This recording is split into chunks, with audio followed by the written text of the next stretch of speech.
I'm Vishal Dahiya, and today we're going to talk about data empowerment and protection architecture, the draft of which has been prepared and put in public domain by Niti Aayog for everyone to view and give their suggestions. And for more on this, we're joined by a distinguished panel of guests. Let me first introduce them to you.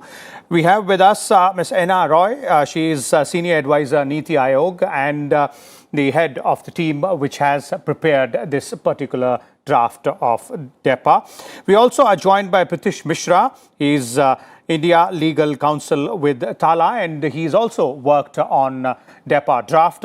And we have Ms. Khushbu Jain. She's a data and social media law expert also with us. Let me begin with you, Ms. Roy, and let's start by understanding the guiding principles behind DEPA draft as well as key features of this particular architecture. Thank you very much for giving me this opportunity to discuss this very important draft which has been put in the public domain recently by Niti Aayog. As you very well know that the present government, since it's on the digital leveraging frontier technologies and digital India. And with that stress, the added responsibility of dealing responsibly with data becomes a priority. And if you do not have a proper framework to deal with data, you are not in a position to kind of leverage the benefits of this digital movement as well as the frontier technologies, be it artificial intelligence, be it any of the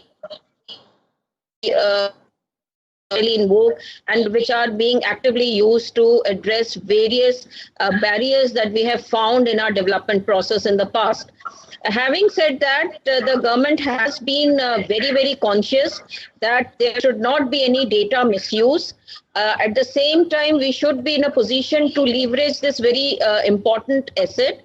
With India's stack in place, a lot of data was being generated. We have over 1 billion Aadhaar users. We have the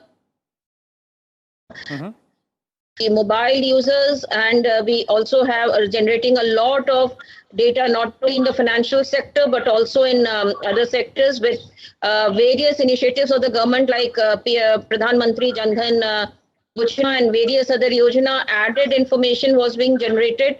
Okay. But to use this data effectively for various public service activities and also empower the owners of the data, it was necessary. Now, data is something which we have this European Union GDPR they came out with. So they are at one extreme where we found very, very restrictive. On the other hand, you have these large corporations in the US who collect a lot of data, and you keep hearing about the use and misuse of this data without the knowledge of the consent of the ultimate data users. Okay. So while I may not be very bothered with what Facebook may be doing with my data, but I would very much want to know how it is being used.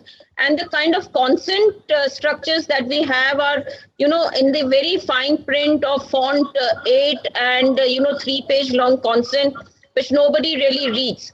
So with this kind of a background, the government set up the Sri Krishna Committee, and the idea was that we do not throw away the baby with the bathwater. So in a country like ours with our own unique challenges, we leverage our database, but leveraged in a responsible manner. Thus, this architecture was proposed where data will have the right on how this data will be used. So that is the context and the background of the DEPA, and DEPA presents the architecture of translating it into reality. Okay. Okay. Let me bring in Pritish as well here. Pritish, you've also worked on this particular draft, that is the data empowerment and protection architecture. So how would you define, the key focus areas of this particular architecture? Ms. Roy, pointed out the backdrop in which this particular draft has been prepared. The key focus areas, if you're talking about, Pritish. Sure. Thank you so much, ma'am, for giving us a very great background. So as ma'am said that looking at how data is being used currently in our country and how this will empower the next generation of our Indian citizens, the basic idea behind this data report is to ensure a seamless and a secure based sharing of data between one party to another. So if you see the subheading of this particular report, it says that the ultimate aim here is to allow the entire data sharing between one party to another in a seamless and a secure manner.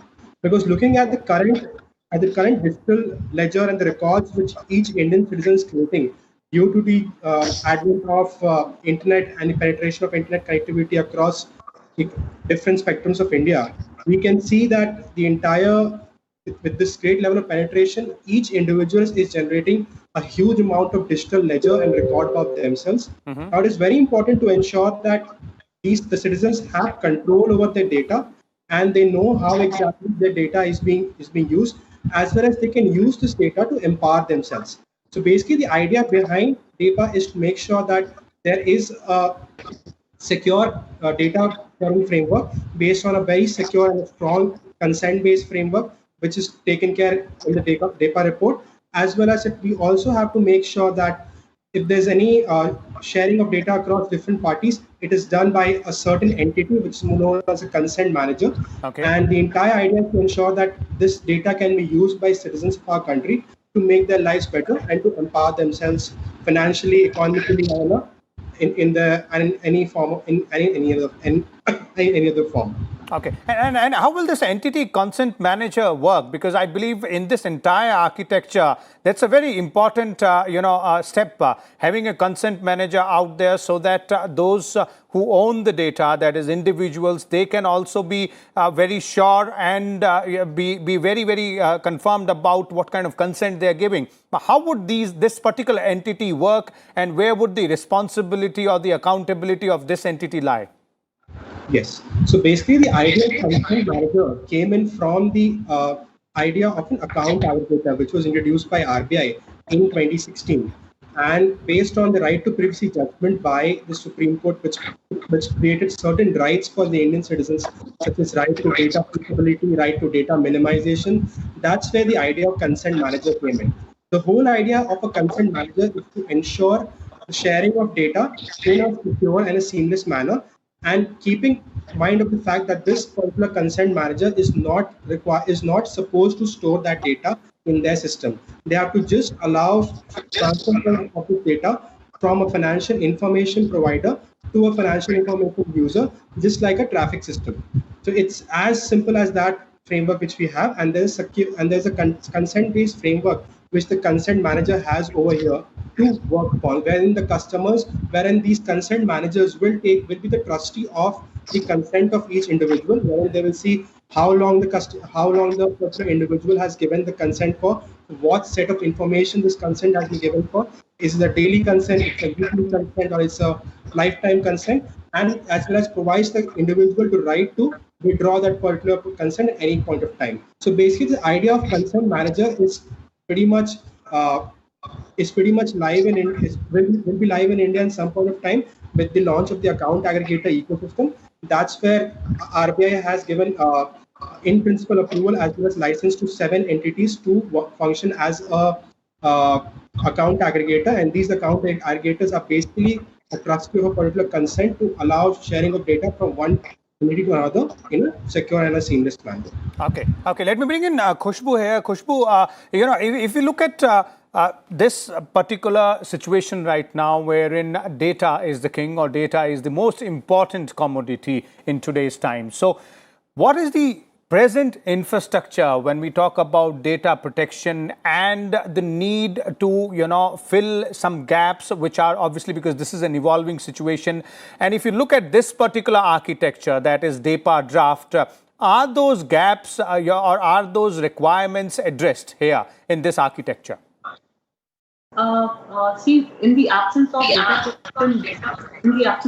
protection bill to come in place to take a form of act, or in the absence of National Health Mission, the Disha, which was replaced by, in the absence of these two to come in place, and in the existence of just few guidelines under the IT Act, whereas your data or safeguard of your data as to critical data or sensitive data or personal data, and at the same time, in the absence in the time when your non-personal data protection bill is also framework is also under consideration, in that absence, and with the kind of data we generate in the country, we are generating immense number of one of the huge potential whereas generation of data is concerned. In that situation, and especially when companies, the lending companies use a host of mechanisms to obtain data about users from different sources.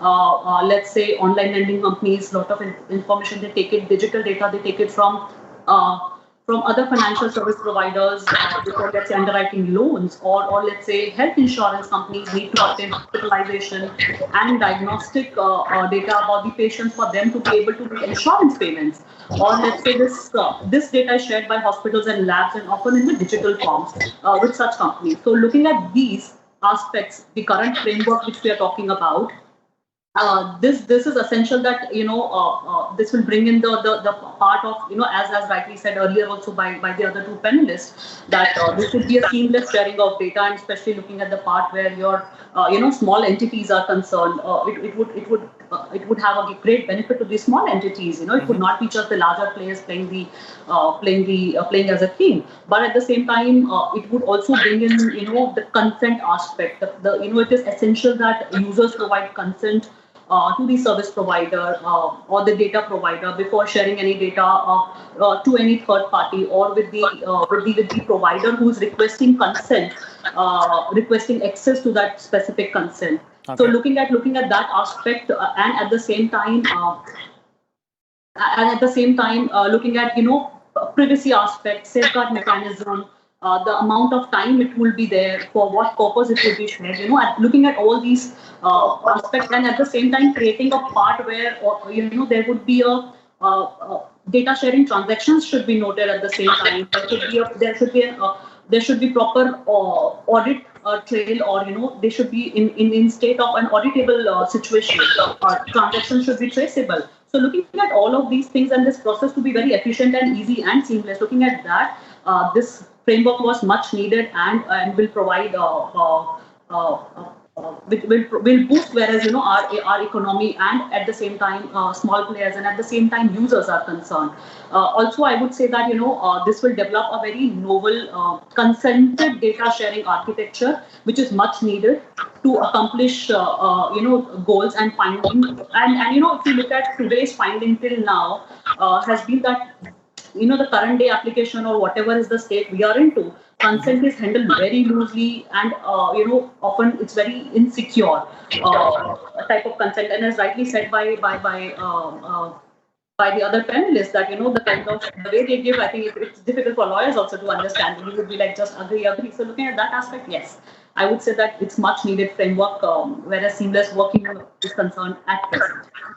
Okay, a much needed architecture at right point in time here. Let me bring in Ms. Roy back here. Ms. Roy, the heading of, or the name of this architecture itself suggests that there are two parts, empowerment as well as protection. When we talk about empowerment, it is about empowering users or individuals so that they get benefited from the data which they generate, and protection, when we talk about protection, it is all about privacy. So the roadmap to the implementation, now the draft is there, the architecture has been put in place. When we talk about roadmap towards implementation of this architecture, how are we planning to go ahead?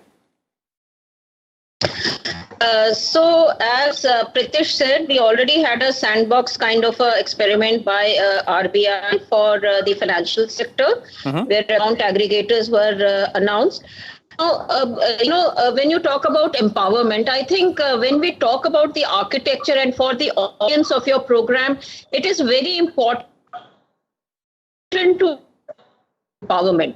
Today, if I go, say not me, if a small person, say who owns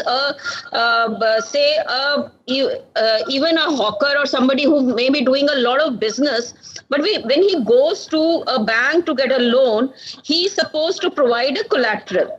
I'm not getting into the various schemes where collateral-free loan are being given. Just assume that it is basically lending is collateral-based. And his kind of collateral where, he is doing roaring business every day, that is not taken into consideration.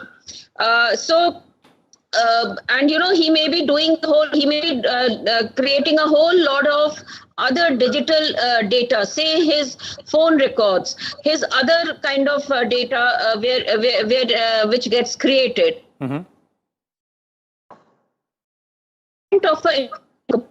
Does not get covered. It is a very, very collateral driven exercise for giving a credit or giving any other facility of financial sector or in any other sector. So, with the stress on digital, if we can leverage the digital footprint of an individual, then, sky is the limit. Then I need not show that this is the land I own, this is the house I own. All I need to show is the transaction on, various kind of things which I am doing. And that then becomes the backdrop for me to be empowered to, that will really kind of supplement the very traditional form of banking and other financial services, whether it is insurance or any or pension or any of these services. But at the same time, when we talk that, my phone records are being accessed, comes the privacy thing. I don't want it to be misused. So I have to have the power to kind of use that data when I want it. So this architecture, the guideline of this architecture is called organs. Several things Ms. Jan referred to. I would like to say that if you go through the paper, which is there on our website, the guidelines referred to as organs, which is, open, which is, auditable, and, which is also revocable. Revocable is a very good, important thing, because if I give my consent today, it should not mean it is irrevocable. So, these 5 principles on which this architecture is based is very, very broad-based, addresses all concerns, and privacy comes in. So if I do not want to use my data to get additional benefits, I can always withhold it. So the power is in the individual. And secondly, demystifying the entire consent framework, making it digital, making it transparent, giving access to, even common individuals to understand what consent really means. Okay. I think that is what is empowering the citizen of the country. And we move away from this very, very opaque system of consent sharing, which does not really empower me to kind of share this consent in a very informed manner. Okay. So this I feel the empowerment and the privacy has been balanced beautifully in this architecture. And going forward, the roadmap and way forward is basically what in India we are trying to do is to create a value proposition in the framework rather than do it through a diktat. Say in UK and all, they have open banking where they kind of force their banks to share data. That is not what is envisaged in India. India, we want to have a value proposition where people on their own will be incentivized to be part of the system and be willing to share data whenever they see a value in it. Okay. So this is what is unique about the Indian system and sets it apart, say, from a GDPR, which we feel is a highly restrictive system which does not allow us to really leverage the data, and something which is very, very, in, say, UK, where it is by a diktat. So value creation going forward, transparency, taking the people along, giving them the right to make their choices. I think that is what is unique about this framework. Okay, empowering, giving them protection, and obviously leveraging the benefits of data for those who are, in fact, actually the creators or owners of that particular data. Let me bring in Pritish here again. Pritish, another aspect here which I can, read in the architecture is about the evolving framework. So when we talk about evolving framework, what exactly are we looking at? Because obviously all of us know technology is something which will keep on evolving with each passing day. So is this to keep in tandem with technology, or does this also involve the individual or the user as well?